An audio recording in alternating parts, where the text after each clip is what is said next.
அனைவருக்கும் இனிய வணக்கம். அன்பின் ஆன்மீகத்திற்கு உங்களை அன்புடன் வரவேற்கிறோம். இன்றைய பதிவில் திருநெல்வேலி அருள்மிகு காந்திமதி அம்பாள் உடனிறை அருள்மிகு நெல்லையப்பர் சுவாமி திருக்கோயிலோட மார்கழி திருவாதிரை திருவிழா பற்றின தகவலை நம்ம தொடர்ந்து பார்க்கலாம்.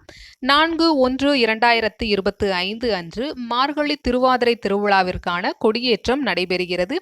9/1/2025 அன்று மனோன்மணி அம்மை வேணுவனநாதர் திருக்கல்யாணம் நடைபெறுகிறது. 10/1/2025 அன்று தீர்த்தவாரி நடைபெறுகிறது. அன்று இரவு அருள்மிகு தாமிர சபாபதி சிவப்பு சாத்தி திருக்கோலத்தில் அருள் பாலிக்கிறார். அன்று பின்னிரவு அருள்மிகு தாமிர சபாபதி வெள்ளை சாத்தி திருக்கோலத்தில் அருள் பாலிக்கிறார். 11/1/2025 அன்று காலை அருள்மிகு தாமிர சபாபதி பச்சை சாத்தி திருக்கோலத்தில் அருள் பாலிக்க இருக்கிறார். 12/1/2025 அன்று அருள்மிகு சந்திரசேகரர் பவானி அம்மையின் சட்ட தேரோட்டம் நடைபெறுகிறது.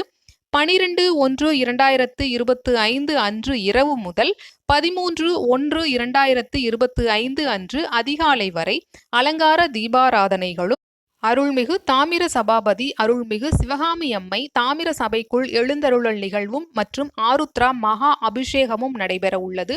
அன்று அதிகாலை 3 மணிக்கு மேல் பசு தீபாராதனை நடைபெறுகிறது. அதிகாலை 4 மணிக்கு மேல் தாமிர சபையிலிருந்து அருள்மிகு நடராஜர் சபா மண்டபத்தில் எழுந்தருளி திருநடன காட்சி வைபவ நிகழ்வும் நடைபெற உள்ளது. இந்த கண்கொள்ளா காட்சியை காண்பதற்கு நாம் தயாராகி இறைவனது அருளை பெறுவோம். இந்த பதிவு உங்களுக்கு பயனுள்ளதா இருந்தால் லைக் பண்ணி சப்ஸ்கிரைப் பண்ணுங்க. நன்றி, வணக்கம்.